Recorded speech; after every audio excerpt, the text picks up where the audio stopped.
With these words, ladies and gentlemen, we are also very honored that we will be joined online by our Honorable Joint Secretary Chemicals with additional charge of Admin Coordination, S&M, Official Language and Economic Division, Department of Chemical and Petrochemical, Ministry of Chemicals and Fertilizer, Government of India, and Dr. Vishal Choudhary, Deputy Industrial Advisor, Ministry of Chemicals and Fertilizers. First, I would request Dr. Vishal Choudhary, Deputy Industrial Advisor, Ministry of Chemicals and Fertilizers, Government of India, for addressing on digitization initiative in Indian chemicals. Thank you. Good morning, everyone. Yes, sir.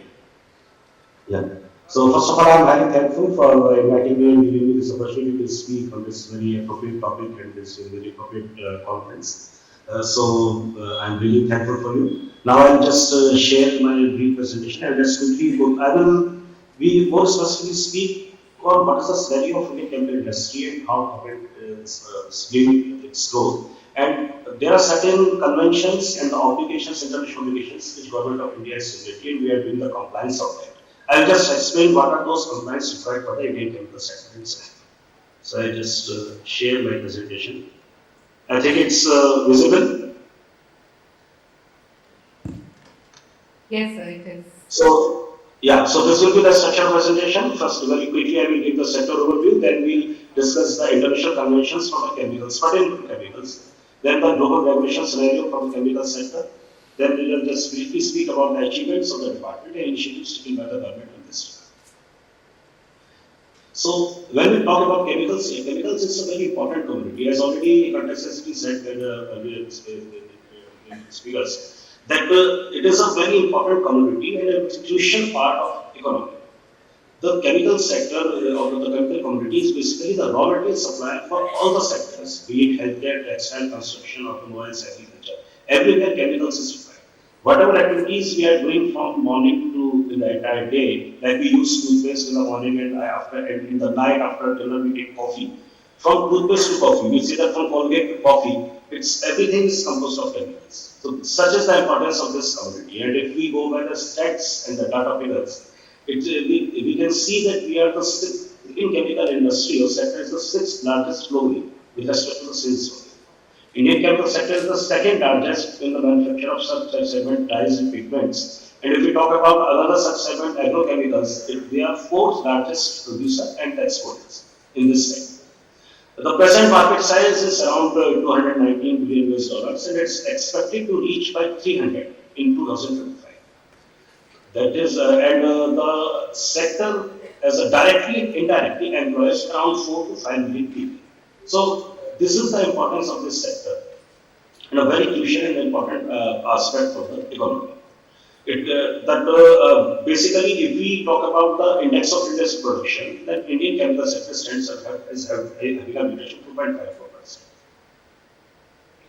Then very quickly I will come to the international conventions. There are various conventions pertaining to chemicals to which Government of India is signatory body, and we are doing along with the industry, we are doing the compliance with that. Whatever compliance requirement is there. So I discussed those conventions. First such convention is the Stockholm Convention.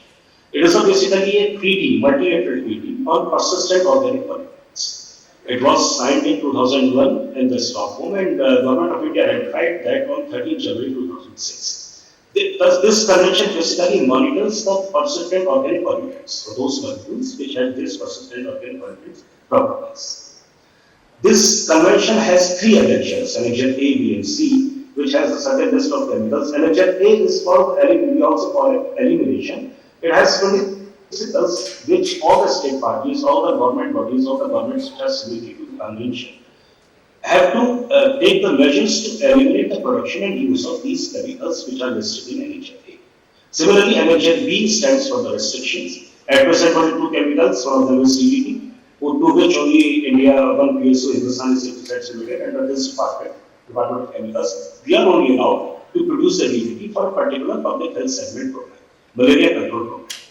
Then annexure C is unintentional production like cases, for which use of these chemicals of all the state parties and the government sector monitored. The our role, as I said, that the annexure B has DDT. The DDT all the actions pertaining to DDTs. The action program is being given by the Department of Chemicals. And other than that, all the chemicals, wherever the database is required, the stand to frame the stand of the government, we get the request to step in that and the stock will confess. Another such convention is Choudhary Convention. It is again a multi-lateral treaty and basically a common exchange, works on a common exchange and knowledge exchange program. This convention has a procedure called prior informed consent, generally called it PIC procedure, under which if any country, any exporting country wants to export a chemical and an importing country wants to take that chemical, they have to take acknowledgement or the permission from the designated national authority. After that, that permission is conveyed to European Chemical Agency, and after that, the permission is being given, granted to export or import the chemical. For this Rotterdam Convention, Department of Chemicals is a designated national authority for the chemicals. This convention has a list of 52 chemicals listed under Annex 3. These 52 chemicals, 35 are pesticides, 60 are industrial chemicals, and 1 is also in growth category. So about these 52 chemicals, this treaty has been signed, and knowledge exchange, information exchange program takes place based on the PIC procedure. These are the designated national authorities for the Rotterdam Convention, Government of India, for which if any industry wants to do the compliance, they should know all these things. And under Section 6.2 of the notification, we, Department of Chemicals and Agriculture, we check these points, like we check the end use certificate, purchase order of that party which is bringing the chemical, and what is the end use, what is the intended use basically, because these chemicals are restricted chemicals. So we want to know before allowing them, we want to know what will be the end use of these chemicals. Another such is the Montreal Protocol, to which also Government of India is signatory body. This is basically to protect the ozone layer from the ozone depleting substances. So basically this protocol has been signed to launch the program to control the SCFCs, basically hydrochlorofluorocarbons, and HPMP plant the Government of India has already launched in 2017. So it is basically for the protection of ozone layer from the ozone depleting substances, and we are taking all the required compliances and precautions required. Another one is very important, I mean one of the most important is the Chemical Weapon Convention. This is being monitored through OPCW, called Organization for Prohibition of Chemical Weapons. The mandate of this convention, it's also a multi-treaty, and mandate of this convention is to monitor or stop the production, distribution, stockpile of those chemicals which can be used as weapons, or they are themselves in the nature of chemical weapons. In Government of India, one authority, separate authority, dedicated authority called National Authority for Chemical Weapon Convention has been set up under Cabinet Secretariat, and the Act of Chemical Weapon Convention Act has been notified by the Department of Chemicals. So to look after all the issues related to Chemical Weapon Convention, NSCWC is the authority. This convention has 3 schedules of chemical. Schedule 1, Schedule 2, Schedule 3. Schedule 1 has 16, in total 47 chemicals are there in the Chemical Weapon Convention. Schedule 1 has 16 chemicals which are prohibited to use. They are restricted to use. Only DRDO lab of Gwalior is authorized to use that only means less quantity, less quantity. Then Schedule 2 chemicals are called as precursor chemicals. They themselves are not weapons but can be used to produce chemical weapons. So they are restricted. If they can be used only up to 30 metric ton based on the declaration given by the manufacturer or by importer or exporter to national authority.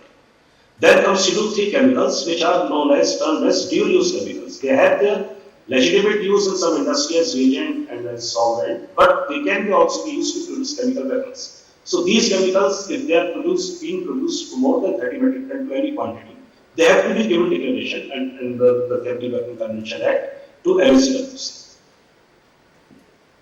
The another such category is SCOMET items. Under the foreign trade policy of Government of India, all the dual use items, whether it's electronics, whether it's chemical, whether it's biological, all those dual use items have been collectively placed under a SCOMET policy. SCOMET means Special Chemicals, Organism, Material, Equipment and Technologies. There are 8 to 9 categories under SCOMET items which have different commodities. The chemical commodity comes under category 1 in the foreign trade policy, SCOMET policy. Now, for export of category 1 chemicals, there is a license required from DGFT. It's a restricted procedure, and a license is required from DGFT before exporting this chemical. This is the distribution of the chemical category under Summit atoms. Category 1 has subsegments 1A, B, C, and D, E. 1A, 1B, 1C corresponds to the schedule 1 to 3 of chemical documentation. Those 47 chemicals are as such termed as chemical category 1A, 1B, 1C. Category 1D is termed as Australia group of chemicals, wherein there are 43 countries which we call as Australia group of countries, and the list of 49 chemicals under this category is known as Australia group of chemicals. There is new addition 1D which has only 2 chemicals. The global, now for the chemical sector, considering this vast growth, there are global regulations also, global for the regulation in other countries. We have a broadly deregulated segment because of the economy, it's a very important part of the economy. But still, it's inventory management part and the risk assessment part we are now taking up, and that problem is sorted. If we see the global scenario, the European Union starts the regulation which they term as REACH regulation, REACH, which stands for Registration, Regulation, Authorization, Restriction of Chemicals. It was established in 2006. Its main aim was to understand the risk and hazard that a chemical can pose to the environment. For that only the REACH was established. After the successful establishment of REACH in the Europe, many other countries like USA, Canada, Japan, Australia, China, they also established a REACH-like regulation, not exactly the REACH, but they call it as a REACH-like regulation. Under this process, first the dossier data of every each chemical is being prepared, and it has been applied to the agency for the registration. Then the agency, secretariat agency evaluate the chemical, and then they decide whether it has to be under normal process, or it has to be restricted, or it has to be filed. In the present scenario in India, we have the Insecticides Act, which regulates pesticides. Around 1138, 950 plus technical, around 1138 pesticides as of date are regulated under Insecticides Act. Then we have Drugs and Cosmetics Act, 1940, to regulate the imported manufactured sale of drugs. Then we have MSIC rules under Environment Protection Act, which deals with safety for hazardous chemicals, identified hazardous chemicals. Then we have Chemical Accident Preparedness rules, which provide the guidelines about the readiness for the chemical accident and afterwards effects also. Strategy towards solving that, we are working on a strategy for making a chemical inventory management in a legal framework, so that we have a centralized inventory of all the chemicals which are not under regulation. The regulated one we will also definitely have a sector which is largely deregulated, that will also come under inventory management. The proposed mechanism will be first there will be where in the role of AI or the SAP, we can say that the data, this digitalization, the role of the digitalization will come. There will be a dashboard. We are planning to prepare a dashboard wherein the application has to be there. Then it will be evaluated based on the very minimum parameters like chemical use, intended use, MSGS, etc. Then based on that, one certification number will be given. Is expected it will be benefited that there will be proper chemical inventory and a single dashboard at a central government level, central level, where anyone can just have an access to it and see whether how much that chemical is being produced and what is its MSGS rating. Now I will quickly just tell about the achievement of the department. We are constantly working on to promote the chemicals. Under chemicals, basically, we see that there are very few HS codes under ITC tariff chapters. Majority of chemicals are being treated under others category. So we identified such one category for agrochemicals or pesticides under chapter 38, subhead 308. And we saw that current sale of pesticides, there are total 1138 pesticides, out of which 318 technical grade pesticides.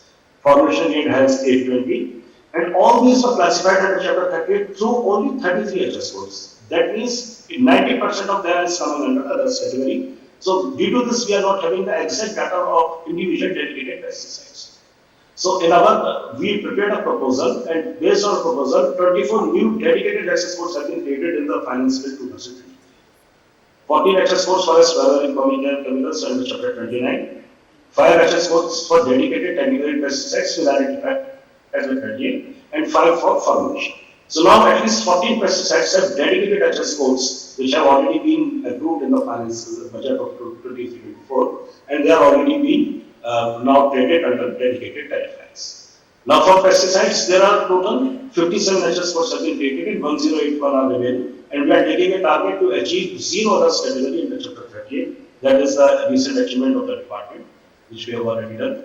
The other initiative we just discussed, the government has established a PCPI policy, notified the PCPI policy, and 4 PCPIs have been already notified and established across in the country, like the Dahej and the Paradip, Visakhapatnam, and Patna. These are the dedicated clusters of industries wherein only chemical and petrochemical industry can be set up. Then other major initiatives are, we have established an industrial facilitation cell, which is headed by myself. Every Thursday we are meeting to the industry, and whatever the issues of industry, we are taking up that to the respective ministries or the authority, like Ministry of Environment, Department of Agriculture, FSSAI, MSME. Whatever the issue, we are taking up in all the issues of industry, we are taking up to the concerned department. Then we have an advisory forum where the issues are being discussed. Then we have a project development cell which facilitates the investors and the FDI investments in the country. Then we have a chemical promotion development scheme through which we conduct the knowledge dissemination programs and seminars about judicious use of chemicals, agrochemicals, all these safety aspects we conduct. Way forward, I see that there should be a joint ventures in the research and development facility that area. We are exploring the possibilities to set up the small chemical parks, segment-wise chemical parks across the India, across the country, so that there will be a plug-and-play facilities. The industry has to just put in their plant.